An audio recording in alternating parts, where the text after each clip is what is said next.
मज़हर पहले तो अभी बांग्लादेश का जो इतनी बड़ी जो तब्दीली आई है ये क्योंकि हमारा एक उनके साथ एक लव हेट रिलेशनशिप है और हमारी तरफ से तो अभी लव ही लव था, मगर वो पुरानी हेट्रेड नहीं जा रही थी ख़ास तौर पे हसीना वाजिद के उनकी तरफ से। तो क्या आप देखते हैं कि पहले तो ये ओवरऑल कैसे इसको आप देखते हैं बांग्लादेश वाली जो ये इतना बड़ा जो वाक़या हुआ है? शुक्रिया। मैंने अभी आज लिखा भी है जियो वेब पे इसी हवाले से कि what to expect from Bangladesh after Sheikh Hasina, और उसकी बुनियादी जो मैं समझता हूँ कि देखिए बांग्लादेश में स्टूडेंट अपराइजिंग हमेशा से बहुत अहमियत की हामिल रही है। इवन आप क़याम पाकिस्तान के बाद से ही अगर आप उठा के देख लें तो बांग्लादेश में तुलबा तहरीकों में, और ख़ुद शेख मुजीबुर रहमान भी उसी तुलबा तहरीक की पैदावार थे, और उस वक्त चाहे वो मुस्लिम लीग की मुस्लिम स्टूडेंट फेडरेशन हो या फिर बाद में हुसैन शहीद सरवर्दी की तुलबा मूवमेंट हो या फिर शेख मुजीबुर रहमान की अपनी, तो बांग्लादेश में ढाका यूनिवर्सिटी का बड़ा इंपॉर्टेंट रोल रहा है अगेंस्ट अयूब खान। और सिर्फ बांग्लादेश में नहीं, इस रीजन में भी आमिर अगर आप देखें तो पाकिस्तान में अयूब खान के खिलाफ मूवमेंट में एनएसएफ का रोल देख लें, तेहरान यूनिवर्सिटी में ईरानी रेवोल्यूशन के दौरान तेहरान यूनिवर्सिटी का रोल देख लें, इवन अफगानिस्तान में काबुल यूनिवर्सिटी जो अफगानिस्तान में जो तब्दीली आई उसमें काबुल यूनिवर्सिटी का रोल देख लें। तो और हमारे यहाँ 8 फरवरी जो है ये यूथ बल्ज जो है, और उसके हवाले से आप कह रहे स्टूडेंट नहीं मगर यूथ तो है। हाँ यूथ तो, लेकिन मैंने कहा कि पाकिस्तान में तो इसी वजह से बहुत पहले से पाकिस्तान में तुलबा तहरीक को दबाया गया, और आपको याद होगा कि ज़िया-उल-हक के पीरियड में तो तुलबा यूनियन पर पाबंदी लगी नहीं, लेकिन उससे पहले 1958 में भी पाबंदी लगी थी। और पहली पाकिस्तान में जो मज़ाहमती तहरीक उठी थी वो 53 में जो है वो स्टूडेंट जिसमें अदीबुल हसन रिजवी, डॉक्टर सरवर, ये सारे लोग थे, जिसमें पहली मरतबा गोली चली थी और 8 से 10 लोग तुलबा जो है उस वक्त शहीद हुए थे। तो वो जो अगर आप उस बैकग्राउंड को सामने रखें तो मेरा ख्याल है शेख हसीना वाजिद को एक तो उस बांग्लादेश की या फॉर्मर ईस्ट पाकिस्तान की पूरी मूवमेंट को उनके जहन में होना चाहिए था कि जिस तरीके से ये मूवमेंट बिल्ड हो रही थी ये भी उसका अल्टीमेट नतीजा यही निकलना था, और इसको बहुत बुरी तरह हैंडल किया शेख हसीना ने।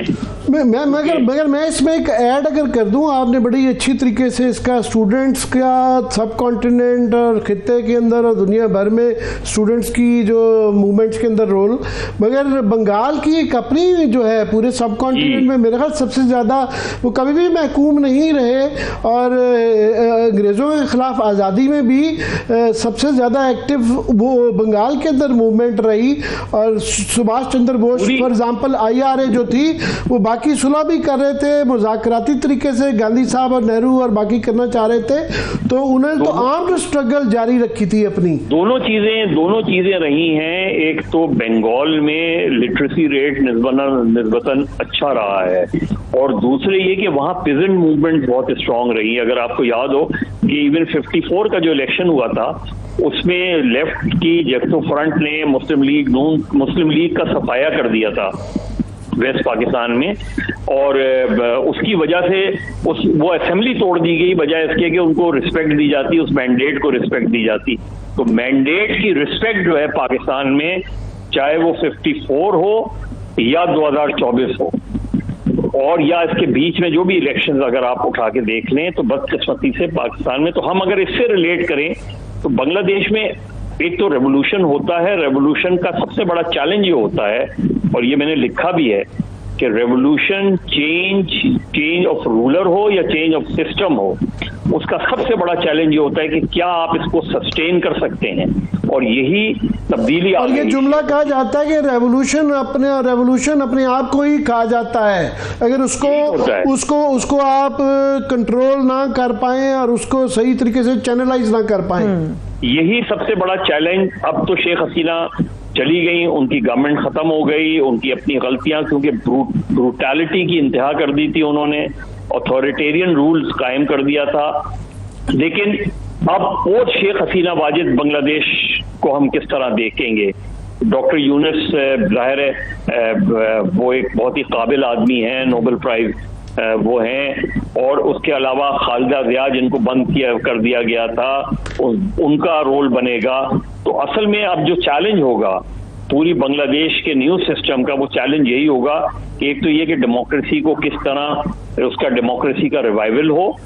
इकोनॉमिकली मजीद चीजें बेहतर हो, पॉलिटिकल इंस्टेबिलिटी बरकरार ना रहे। अब स्टूडेंट्स का रोल जो था वो उन्होंने साबित किया, वो तब्दीली ले आए, लेकिन अगर आप इसमें बेहतर चीजें नहीं इस वक्त रिफॉर्म कर पाए बांग्लादेश में, तो एक क्योटिक सिचुएशन डेवलप हो जाएगी, और वो फिर किसी के, और आपको पता है कि इस खित्ते में लोग बहुत जल्दी माजी को भूल जाते हैं। तो अगर 6 महीने से साल भर के अंदर